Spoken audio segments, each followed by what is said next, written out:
오늘 6월 마지막 주일, 6월의 마지막 날, 이 모든 것의 마지막을 우리가 보고 있는데 상반기를 그런 의미에서 결산하는 날입니다. 운동 경기 중에 시간제로 운영되는 축구든지 야구, 미식축구, 럭비 뭐 이런 경기들은요, 전반전, 후반전 사이에 하프타임이 있습니다. 휴식 시간이기도 하지만 아주 창조적인 휴식 시간이죠. 그래서 전반전의 운영 경기를 빨리 분석을 해서 감독과 코치들은요, 그것을 가지고 선수들을 잘 다독거리면서, 사실 승부는 후반전에 있거든요. 그래서 후반전을 알차게 잘 마무리할 수 있는 그런 전략적인 쉼의 시간이 바로 하프타임이라고 할 수 있는데, 우리 성도 개인의 삶에 있어서도 또 교회의 전체의 흐름에 있어서도 이 중반기에는 나름의 하프타임을 갖는 것이 필요합니다. 그래서 우리가 복음이 이끄는 교회로 기치를 걸고 여기까지 왔는데, 우리가 걸어온 길이 과연 복음에 합당한 경로였는지 여러분 개인의 삶을 한번 스스로 평가해 보는 거죠. 그리고 우리의 교회의 사역들을 점검해 보는 것이고, 그럼으로써 우리가 이제 앞으로 살아갈 날들도 역시 후반전, 인생 후반전도 될 수 있고 올 한 해의 후반기가 될 수 있는 그 시간들을 우리가 다시 한번 전략적으로 잘 준비해서 낭비 없이, 왜냐하면 성경은 세월을 아끼라 때가 악하니라 말씀하셨기 때문에 시간을 사신 여러분 돈으로도 못 사는 거잖아요. 근데 이 엄청난 하나님의 기회가 우리에게 선물로 주어질 때 이것을 우리가 잘 받아들여야 돼요. 목표를 가지고.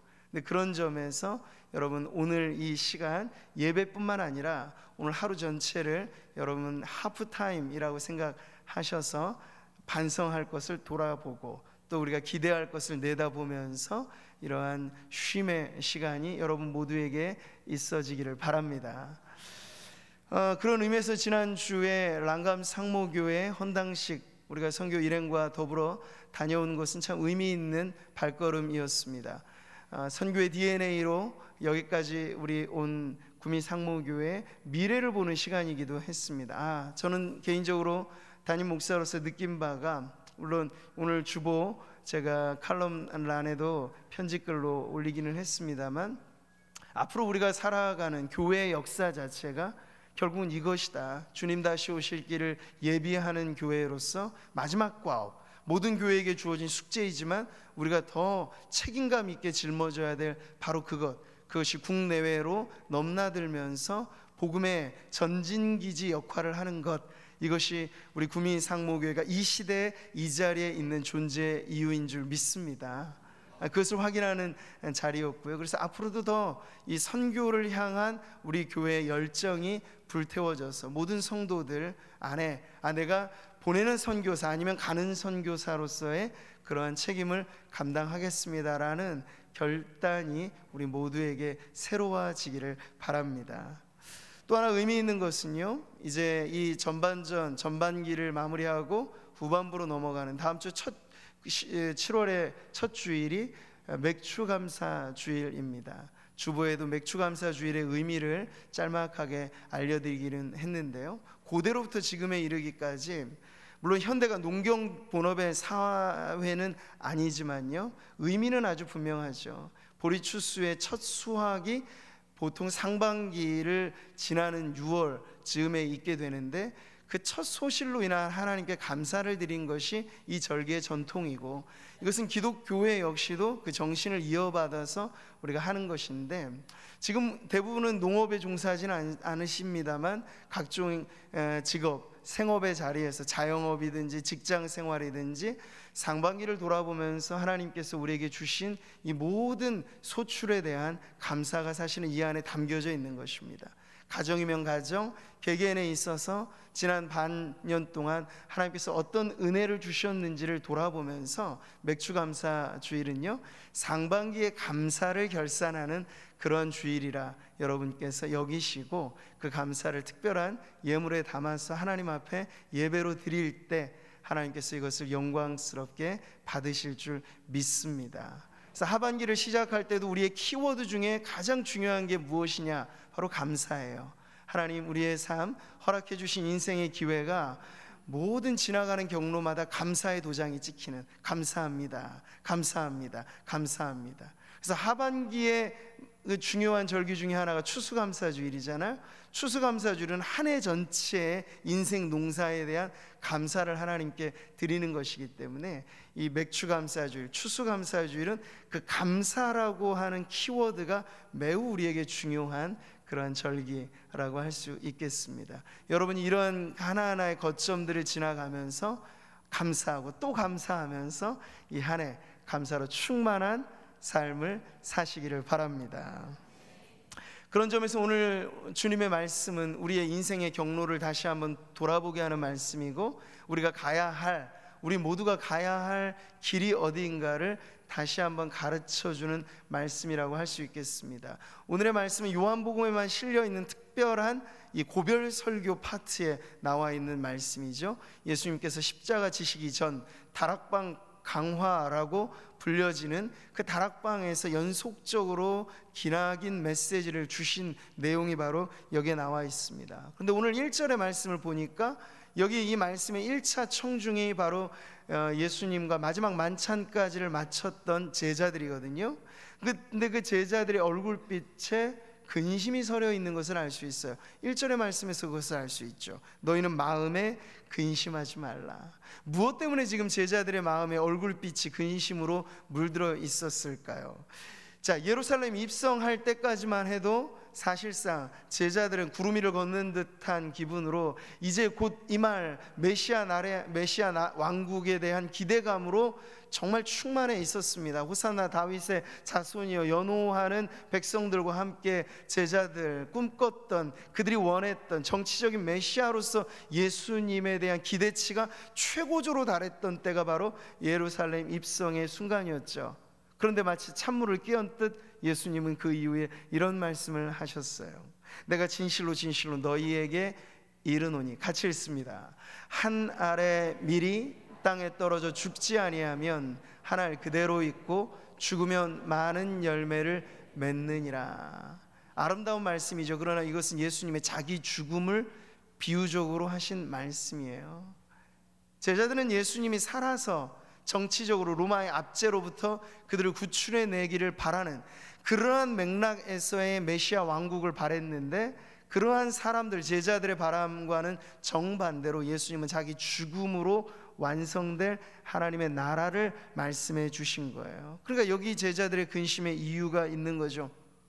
예수 믿어서 한몫 단단히 잡으려고 했던 그들의 야망, 그래서 나는 한 우편에 나는 좌편에 서로 형제들끼리 좌우편을 나눠 먹으면서 그렇게 세워달라고 했을 정도로 예수님에게 대한 그들의 기대는 바로 그런 것이었습니다. 살아서 누리고자 하는 영화, 성공, 이런 것이었죠.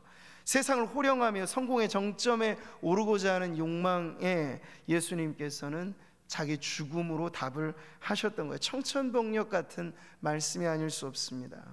뿐만 아니죠. 13장을 마무리하는 때까지 보면요, 이 다락방 강화 맥락 안에서 세례식도 있었고 세족식도 있었고, 그리고 최후의 만찬도 있었습니다. 그런데 그 밤에 예수님께서는 가룟 유다가 배반할 것에 대해서 예고하셨고, 베드로마저도 부인할 것에 대한 예고를 하셨어요. 그러니 제자 그룹 안에서 벌써 배신할 사람들이 일어날 것이다 라고 하는 주님의 예고는 그네들 전체 그룹의 근심을 자욱하게 만드는 이유가 됐던 거죠.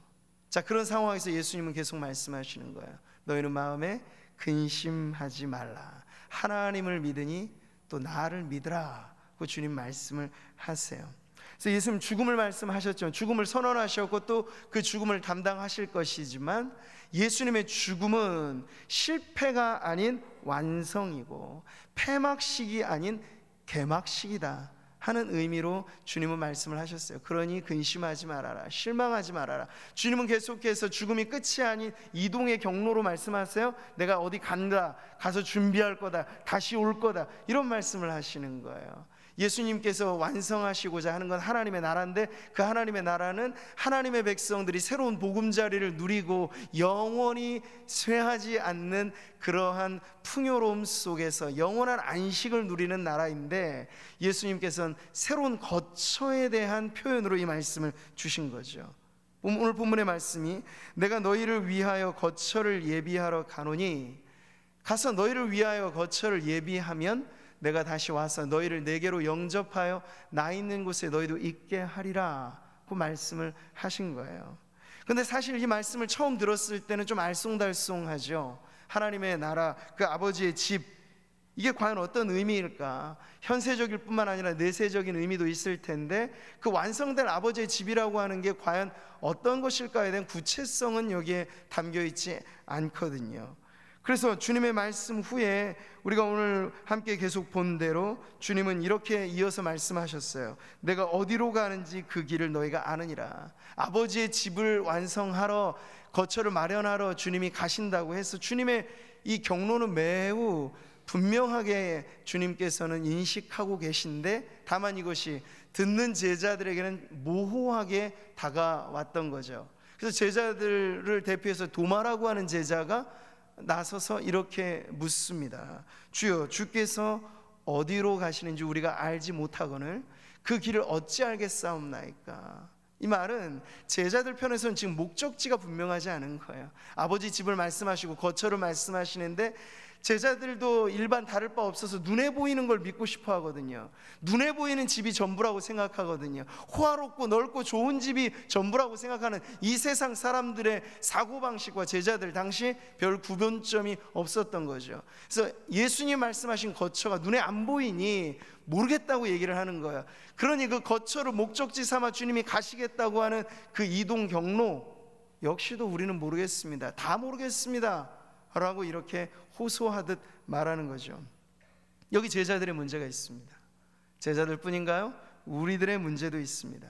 지금 예수님은 죽음의 문제를 두고 주님 편에서 말씀하시는 죽음을 재해석하신 그런 말씀, 새로운 계막, 새로운 소망, 이렇게 말씀을 하셨지만, 예수님이 아니고서는 죽음을 넘어본 사람이 없고 죽음을 승리한 이도 없기 때문에 모든 인생은 죽음이라고 하는 문제를 맞닥뜨리면, 개인의 실존적인 위기로 죽음이 오게 되면 그제서야 두려워 떠는 것이죠. 죽음 이후의 세계는 과연 무엇일까? 가보지 않은 그 미지의 땅에 대한 두려움, 모든 인간 안에 장악하고 있는 죽음의 공포라고 하는 것은 근심을 자아내는 충분한 이유가 되는 것이에요. 뿐만 아닙니다. 죽음의 문제만이 아니라 우리에게는 삶 자체가 문제거리죠. 내일 일을 염려하지 말라 주님이 계속 말씀을 하신 까닭은, 대부분의 사람들이 내일의 걱정거리를 오늘에 싸질머지고 살아가고 있기 때문이에요. 내일 무슨 일이 있을지, 확보된 자금이 든든하면 안심할 것 같지만, 여러분 은행마저도 도산되는 시대니까 장담할 게 아무것도 없는 거예요. 기업도 하루아침에 폭삭 무너지는 시대를 우리가 보고 있지 않습니까? 그러니 사실 내일 일을 장담할 수 있는 사람은 아무도 없어요. 돌연 어떠한 사건이 우리에게 부딪혀 올지 누구도 모를 것이 우리의 삶입니다. 그래서 인생을 살아갈 때 우리가 궁극의 목적지에 대한 방향이 설정되어져 있지 않는 인생들은 더더군다나 표류하듯 방황하는 인생을 살게 되는 것이죠. 이것이 바로 제자들의 근심의 이유가 오늘을 살아가는 우리들에게 있어서도 의미 있게 전달되어지는 문제입니다. 여러분, 신앙생활은 어떠하신가요? 이 또한 오리무중에 빠진 듯하게 그 제자리 돌듯이, 쳇바퀴 돌듯이 그렇게 살아갈 때도 있습니다. 페달을 열심히 굴려서 나아가지만 돌아보니 제자리라는 느낌이 있다는 거죠. 이것저것 단편적으로 많은 일도 해보고 시도하고 노력을 했는데 상반기를 살아오고 오늘 정도에 이르렀으면 어느 정도는 차오르는 만족과 기쁨이 있어야 되지 않겠습니까? 그런데 소진되는 느낌으로만 이 한 해가 절반이 지나가고 있다고 느껴지신다면 우리의 신앙의 삶에도 사실상 근심의 낯빛이 생겨지게 되는 거죠.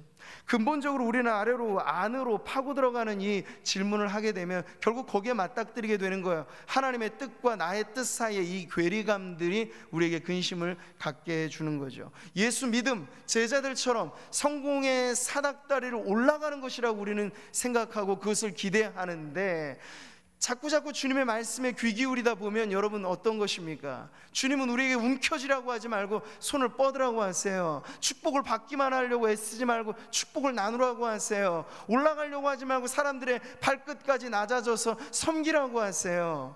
이게 주님의 말씀이에요. 살려고 발버둥치는 이들에게 주님은 네가 죽어야 살겠다고 말씀을 하세요. 네. 죽음으로써 더 많은 열매, 하나의 미랄처럼 그렇게 희생하고 봉사하고 살아가는 것이 인생의 의미라고 가르쳐 주죠. 밥 버포트라고 하는 이 사람이 하프타임이라고 하는 아주 좋은 책을 썼는데, 그는 거기서 이 하프타임이 가지고 있는 의미를 이렇게 말합니다. 인생의 전반전이 성공을 위해 달려왔다면 하프타임을 보내면서 후반전, 인생의 후반전은 성공을 목표로 해서 하는 것이 아니라 의미를 목표로 해서 살아야 된다. 이것을 위해서 하프타임을 창조적으로 보낸다면 인생의 목적을 재설정하라, 이런 취지로서 이 책을 썼는데, 이것은 성도들에게 있어서도 아주 의미 있는 메시지라고 할 수 있겠습니다. 우린 신앙하며 살면서도 예수 믿음의 결과로서 성공을 목표로 신앙을 유지하는 경우가 있습니다.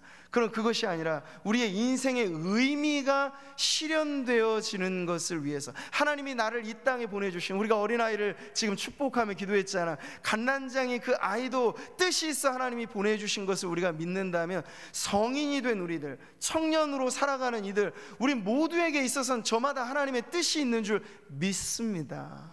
그 뜻을 찾고 뜻대로 살아가는 것이 진정한 성공적인 삶인 줄 믿습니다. 그 겉모양은 여러분 대기업의 간부가 아닐 수 있어요. 말단 사원으로 살 수 있어요. 아니, 대기업의 문제가 아니라 그냥 구멍가게, 작은 가게 소상공인으로 살아가실 수도 있어요. 때때로는 이것마저 안 돼서 참 낭패를 당하는 상황, 공경에 처할 수도 있어요. 그러나 우리의 인생의 의미가 내 현재 이 모습 그 자체보다도 나는 하늘 본향 찾는 나그네로서 하나님의 영광을 위하여 지금도 살고 있다라고 하는 뚜렷한 목적의식, 목표가 있다면 우리는 여전히 성공한 삶을 살고 있는 것인 줄 여러분 확신하십시오. 이 믿음이 여러분 안에 있는 한 우리의 삶이 넘어져도 성공이고, 우리가 어느 곳에 있든지 인생의 모든 경로 속에 하나님께서 맛보게 하시는 행복이 충만한 삶이 될 줄 믿습니다. 여러분, 이어지는 말씀을 들어보십시오. 불확실성의 시대, 불확실한 이 세상을 살아가며 길 잃기 쉬운 우리들, 방황하는 인생들에게 주님은 확실한 답을 주시죠. 그 답이 무엇입니까? 오늘 6절의 말씀 다시 읽겠습니다. 예수께서 이르시되 내가 곧 길이요 진리요 생명이니 나로 말미암지 않고는 아버지께로 올 자가 없느니라. 요한복음뿐만 아니라 성경 전체에서 아주 유명한 구절, 핵심적인 구절 중에 하나죠. 주님이 이렇게 분명하게 자기를 선언하신 거예요. 내가 곧 길이다. 그런데 이것이 비유적인 표현이기 때문에 무슨 뜻인지를 정확히 알기는 쉽지 않아요. 이 구절만 딱 띄워놓고 보면 이렇게 저렇게 해석될 여지가 참 많은 말씀이죠. 그러나 언제나 성경의 구절은 문맥 안에 의미가 있습니다. 도마가 질문해서 우리는 도무지 주님 가는 길을 모르겠습니다. 목적지도 모르겠습니다. 그리고 이 마지막 십자가를 앞둔 상황에서 주님이 하신 이 말씀 안에서 이 의미가 분명하게 나오게 되는 것인데, 주님은 이런 맥락에서 오늘 길 잃고 방황하는 인생들에게 내가 곧 길이다라고 하신 그 말씀의 의미가 선명하게 나오게 되는 건데요. 자, 여기서 이 뜻은 바로 이것입니다. 먼저 주님이 목적지로 가르쳐 주신 곳이 무엇이었나요? 아버지의 집이죠. 거처를 말씀하셨습니다.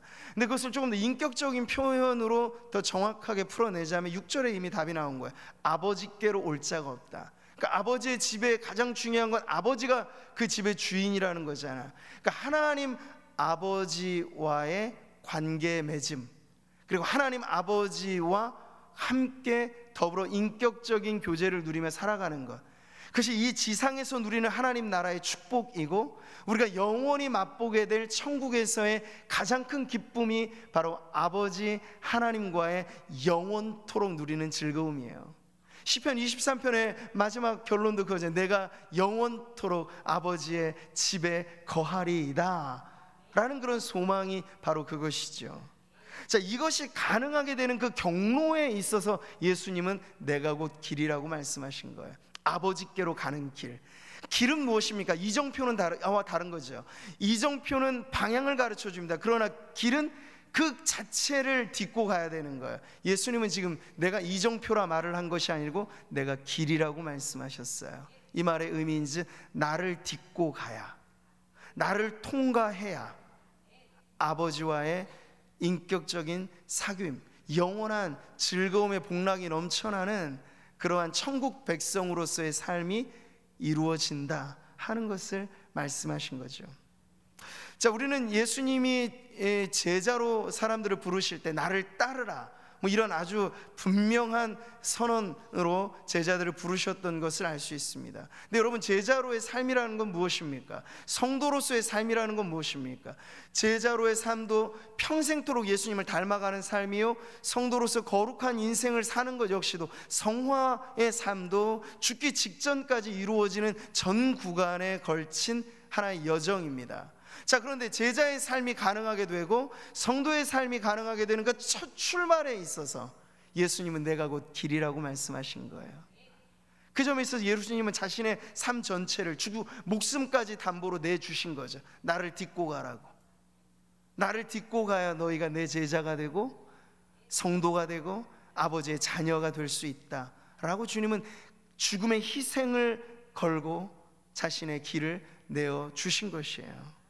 그러니 여러분, 아무리 우리가 훈련도 중요하고 여러 가지 사명자로서의 사역도 중요하지만, 그래서 주님은 다시 한번 우리의 인생의 경로, 좌표를 물으시는 거예요. 이 길에 우리가 들어서 있는지. 양의 문이라고 주님 말씀하셨을 때도 그 관문을 정확하게 말씀하신 거죠. 이 문을 통과하지 않고 담 넘어서 오는 사람들이 있는데, 담 넘어서 오는 사람, 그들이 누굽니까? 이단인 거예요. 잘못된 경로를 가지고 종교 생활을 시작하는 사람들, 극적으로 말하자면 이단이겠으나 가시적으로 보는 눈에 보이는 교회라고 하는 조직 안에도 누군가 교회 생활은 하고는 있지만 예수라고 하는 관문을 정확하게 통과하지 않고 훈련을 받고 있고 사역을 하고 있고 섬기고 있다면, 여러분, 인생 경로가 올바르게 설정된 인생이라고 할 수 없는 거야. 일은 하지만 소집만 될 뿐이고 꽉 채운 만족감보다는 텅 빈 공허함만을 느끼면서 오래도록 그 신앙 교회 생활을 이어가는 문제의 핵심에는 길 대신 예수 그리스도를 통과하지 않은 문제, 아주 근본적인 이 신앙의 문제가 있기 때문이죠. 그래서 우리는 잠정적으로 교회에서 오래 보고 있다라고 하면 그분이 진정 거듭난 성도일 거라 우리는 가정을 합니다만, 그것은 자신이 알고 있는 문제죠. 내가 진정 예수님이 길이라고 하셨는데 그 길에 들어섰는가?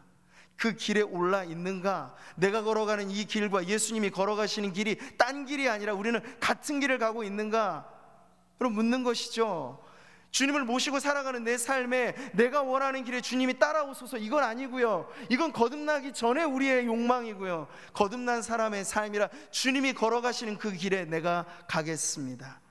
나의 직업, 나의 관심, 나의 취미, 나의 재능, 이 모든 것이 여러분의 색깔별로 개성대로 쓰여지나 그 길은 살펴보면 예수의 길인 거예요. 그게 구원받고 거듭난 성도의 삶인 것입니다.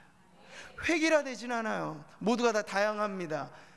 부름받아 나선 이 몸이라고 말할 때 모두가 다 목회자, 선교사 되는 것 아닙니다. 일반의 성도들의 삶은 제각기 다 세상 속에 빛으로 소금으로 물들이며 각기 살아갑니다. 그러나 우리의 모든 길은 하나, 저나 여러분이나 예수 그리스도 그 길에 들어서서 그 길을 통과해서 예수의 제자가 되고 사명자가 되고 결국에 이르러 그 길의 끝에 만나게 되는 아버지의 집에 이르게 되는 것이죠. 이것이 우리의 인생의 길을 다시 한번 내다보고 우리의 인생의 하프타임을 보내면서 올 한 해 우리가 남아있는 반년 동안의 인생의 계획과 목표들을 다시 한번 재점검할 때 다시 한번 점검해야 할 아주 중요한 기준이라고 할 수 있겠습니다. 사랑하는 성도 여러분, 내가 바로 그 길이라고 말씀하심으로써 주님은 우리에게 복음을 다시금 들려주시는 거예요. 이것은 윤리 도덕적인 이야기가 아닙니다. 선하게 살아라, 착하게 살아라, 성실하게 살아라, 이러한 강령이 아니에요. 그리고 어떤 또 하나의 종교적인 수행을 이야기하는 것 아닙니다. 이거 자체가 복음이에요. 왜냐하면 여러분, 나를 부인하며 자기 십자가를 지는 거, 이게 제자의 삶이잖아요. 누구든지 나를 따르려거든 자기를 부인하고 자기 십자가를 져야 된다고 하셨잖아요. 그런데 여러분, 어느 누가 자기를 부인하기에 쉽겠습니까? 이 말씀을 가슴에 새기지 않은 사람은 몰라요. 그러나 그대로 살려고 한번 애를 써보면 이게 인간의 힘으로는 안 된다는 걸 알죠. 여러분, 자기를 부인하는 게 쉬우신가요? 내가 내 성미 하나 사실 이겨내기 힘든 게 우리들 아닙니까? 내가 고정적으로 내 몸에 정착된 습관 하나 바꾸기가 얼마나 어렵습니까? 자기를 부인한다는요, 이게 사람의 맨정신 가지고는 어렵다는 얘기예요. 근데 주님은 그런 자리로 우리를 초대하셨어요. 게다가 십자가를 지라, 이건 죽으라는 얘기예요. 십자가는 죽음을 상징해요. 어디 죽기가 쉽습니까? 우리 모두는 살려고 발버둥 치고 있잖아요. 내가 살아보려고 애쓰면서 그렇지 못할 때, 자존심을 죽여야 될 때 그것을 영 감당하기 어려워하는 것이잖아요. 근데 어떻게 자기 십자가를 짊어질 수 있겠습니까? 인간의 힘으로는 안 되는 것이에요. 근데 내가 곧 길이라고 말씀하시고 내 길에 올라타라고 말씀하신 예수님, 그분은 자기를 부인하신 분이에요. 완벽하게 자기를 부인하신 분이에요. 나의 원대로 마옵시고 아버지의 뜻대로. 그분의 매일의 스케줄은 하나님의 뜻에 맞춘 스케줄이었습니다. 새벽에 그분이 기도하신 이유는 하루의 일과를 하나님의 뜻에 맞추기 위하여 하나님의 뜻을 구하는 기도였고, 생애 가장 중요한 정점에 이르러 모든 사람들이 환호성하며 호산나 다윗의 자손이라고 성호 외쳤던 그 중요한 자리에서조차 나의 원대로 마옵시고 아버지의 뜻대로 하옵소서, 겟세마네의 기도로 십자가를 짊어지시는 그 마지막 행보를 이어가셨던 분, 우린 예수님이야말로 자기 부인을 완전히 실현하신 분임을 압니다. 그리고 그분은 누구신가요? 자기 십자가를 짊어지신 분이죠. 그분의 십자가의 무게는 인간 한 사람의 죄의 문제가 아닙니다. 예수님은 죄가 없으신데 십자가를 지셨어요. 누구 죄 때문에? 바로 저와 여러분의 죄를 짊어지고 온 세상 죄인들의 죄를 짊어지고, 그 십자가의 무게감이라, 그래서 인간이면 감당할 수 없는 무게의 십자가인데 주님이 짊어지셨다고요. 그 십자가를 감당하신 예수님이 말씀하시는 거예요. 내가 곧 길이다. 나로 말미암으면 어떤 삶이 가능해질까요? 자기 부인의 삶이 가능해지는 거예요. 예수님과 동행할 때, 예수님을 마음의 구주로 모실 때, 우리의 모든 권리를 예수님 앞에 내려놓고 주님께서 이끄시는 방향으로 우리가 나아가기를 결단할 때, 그것이 우리의 믿음일 때, 내 힘 가지고는 안 되지만 내 안에 살아계시는, 이제 내가 사는 것은 나를 위하여 자기 몸을 버리신 하나님의 아들을 믿는 믿음 안에서 사는 것이라고 성도로서 고백하는 누구든지 예수님이 주시는 능력, 성령의 능력으로 자기를 부인하는 삶을 살 수 있습니다. 할렐루야. 이것이 복음의 삶이죠. 이것이 인간이 만들어낸 종교하고는 다른 기독교만의 생명이죠.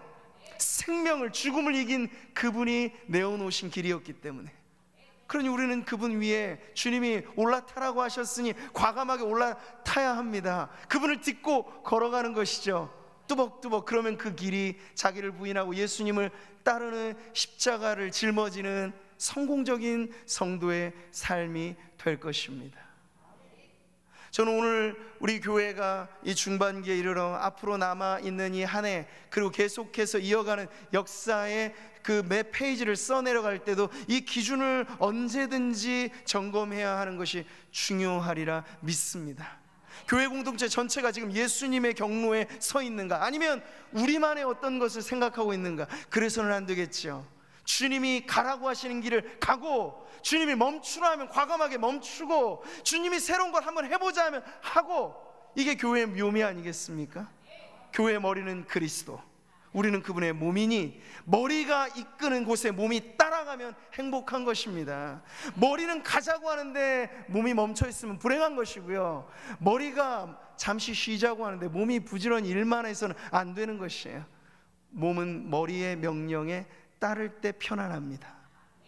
교회의 모든 사역 역시, 교회의 모든 모임 역시도 길이라 말씀하신 예수 그리스도의 경로를 따라서 복음적인 행보를 이어갈 때 느려 보여도 그게 가장 빠른 길, 그게 가장 확실한 길이 되는 줄 믿습니다. 사랑하는 성도 여러분, 오늘 주님의 말씀에 여러분 인생의 좌표를 다시 한번 그려보시고 잘 서 있으신가 점검해 보시고, 앞으로 우리의 인생의 계획들, 발등에 떨어진 불같은 문제들도 있겠으나 그보다도 궁극적인 목표에 대한 제대로 된 방향 설정을 통해서 예수와 함께 그 길 대신 주님을 따라 우리는 할 수 없으나 주님이 이루신 그 모든 성공이 나의 것, 주님과 함께 내가 그 은혜를 누리며 살아가는 삶으로 다시 한번 여러분의 인생의 경로를 설정하시는 인생의 하프타임을 보내시기 바랍니다. 그래서 후회 없는 인생, 이 세상이 말하는 성공이라고 하는 것이 목표였다가 이제는 주님의 말씀이 참된 의미가 되어서 바로 그것이 내 인생의 존재의 목적이라 선언하면서 여러분의 인생이 낭비됨 없이 마지막 자리에서 후회 없노라 말하는 인생으로 살아가는 저와 여러분, 또 우리 몸된 교회 되기를 주님의 이름으로 축복합니다. 할렐루야. 우리 같이 한번 찬양하실까요? 3부 때는 우리가 이 찬양을 같이 한번 불러봤으면 좋겠습니다. 혹 모르시는 분 계시더라도 악보가 띄어질 테니까요.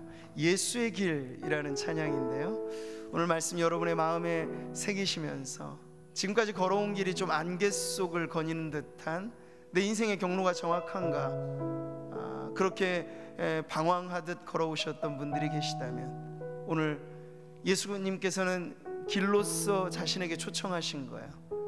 수고하고 무거운 짐진 자들에게 주님은 초대하시는 거예요. 내가 너희를 쉬게 하겠다고 말씀하시면서 우리의 무거운 짐은 내려놓고 주님이 가볍다고 말씀하시는 예수님의 그 짐, 주님이 우리와 함께 지시겠다고 하신 그 새로운 짐을 짊어지고 주님과 함께 걸어가는 인생으로 초대하실 때 오늘 우리가 예수의 그 길로 나아가기를 결단하면서 함께 이 찬양으로 고백했으면 좋겠습니다.